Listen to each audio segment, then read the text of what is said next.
مجھے بڑی خوشی ہے کہ ہر فیلڈ کے اندر، چاہے وہ اکنامکس ہو، چاہے ہیلتھ کیئر ہو، چاہے تعلیم ہو، کسی نے بھی نہیں پاکستان میں سوچا تھا کہ 70 سال کے بعد ایک حکومت کوشش کرے گی ایک تعلیمی نصاب لانے کے لیے، کیونکہ ہمارا ایک طبقاتی تعلیمی نظام بنا ہوا ہے۔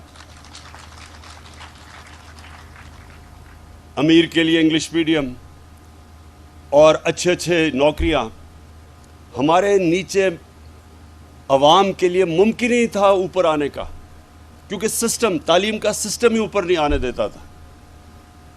اور یہ پھر انگلش کی جو زبان ہے، یہ بجائے تعلیم سیکھنے کے لیے یہ کلاس ڈسٹنکشن بن گئی کہ انگریزی جو بولتا ہے وہ اوپر والی کلاس کا ہے، وہ بیچارے نیچے والی کلاس کے۔ اتنا بڑا یہ غلامی کا ہمارے اوپر بوجھ پڑا ہوا ہے کہ ہم کئی دفعہ میں دیکھتا ہوں کہ لوگ صرف یہ ثابت کرنے کے لیے پڑھے لکھے ہیں، وہ پہلے انگریزی میں 4-5 جملے کہتے ہیں، پھر اردو میں آتے ہیں۔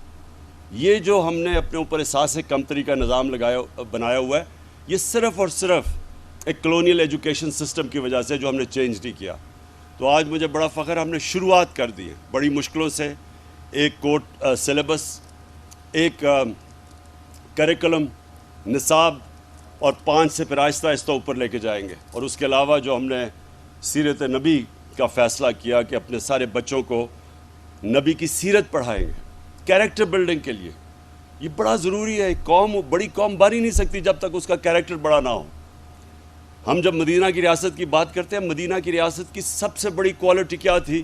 نبی صلی اللہ علیہ وسلم نے لوگوں کے کیریکٹر بدل دیے۔ وہ فکری انقلاب تھا۔ لوگ غلط سمجھتے ہیں کہ وہ تلوار سے کوئی انقلاب آیا تھا۔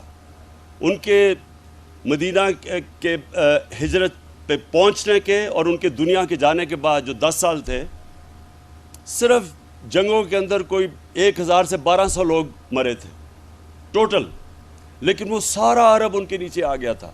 تو وہ تلوار سے نہیں ہوا تھا، ذہن بدلے تھے انہوں نے، فکری انقلاب تھا۔ اور وہ ہماری بدقسمتی یہ ہے کہ ہم نے کبھی کوشش ہی نہیں کی جب سے ہمارا ملک بنا ہے کہ لوگوں کو بتائیں تو صحیح کہ وہ جو قرآن ہمیں حکم دیتی ہے کہ ان کی زندگی سے سیکھو، وہ کیا وجہ تھی؟ وہ ہماری بہتری کے لیے ہے۔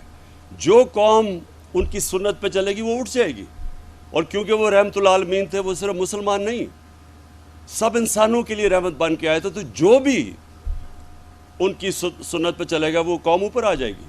تو اس لیے ہم نے یہ بھی رحمت العالمین اتھارٹی بنائی ہے۔ اس کا مقصد ہی یہ ہے کہ اپنے بچوں کو یونیورسٹی اسٹوڈنٹس کو کم از کم ان کو یہ پتا ہو کہ ان کی زندگی کیا تھی، انہوں نے کیسے کیریکٹر بدلے، کیسے جو ان کے ارد گرد تھے سب لیڈرز بن گئے۔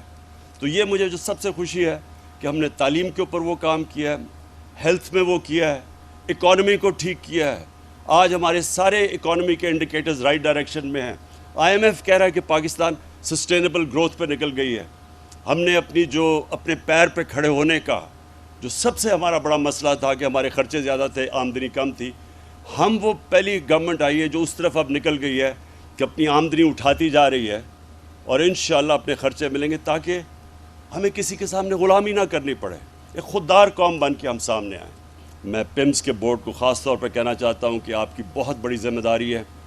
ہمارا جو گورنمنٹ سسٹم بن چکا ہے اس کے اندر میرٹ ختم ہو گئی ہے، اور اس کے وہ اجازت دیتی ہے کرپشن کی۔ تو آپ کے اوپر ذمہ داری یہ ہے کہ آپ نے وہ سسٹمز لے کے آنے ہیں جو کہ پرائیویٹ سیکٹر کے اندر ہے۔ جو گورنمنٹ سیکٹر ہے وہ کوئی وجہ نہیں کہ وہ اگر پرائیویٹ سیکٹر کے سسٹمز لے کے آئے اور انسولیٹ کر لے۔ بورڈ کا بنانے کا مقصد ہی یہ ہے کہ وہ اس طرح ہاسپٹل چلائیں جس طرح پرائیویٹ سیکٹر چلتا ہے، یعنی آپ میرٹ کے اوپر لوگوں کو لے کے آئیں، میرٹ کے اوپر انڈکشنز کریں۔